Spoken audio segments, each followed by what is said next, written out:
Sporting Goods is now banning the sale of assault rifles and implementing stricter rules when it comes to other firearms. KTLA's Lauren Lister live in Pasadena with details. Lauren.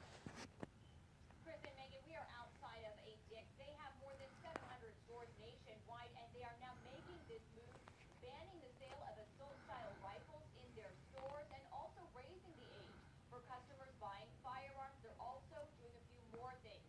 Dick's says they are making this move in their stores, that chain of so many of them, in response to the Florida school shooting this month that killed 17. The CEO today saying, looking at those parents and those children, move them unimaginably. Now, authorities say the alleged shooter used an AR-15 in the attack. He had also purchased a gun at a Dick's store. Not the gun used in the attack, but in a letter the company says it could have been. Here's the CEO on GMA this morning.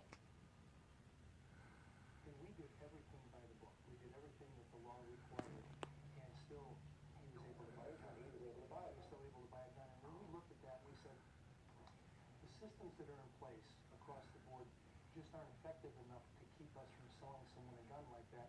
And so we've decided that we're not going to sell the assault type rifles anymore. Now, here's a little more on what they're announcing. So, in addition to no longer selling as assault-style rifles, which, by the way, they had taken out of Dick's stores after the Sandy Hook shooting, but they were selling them in their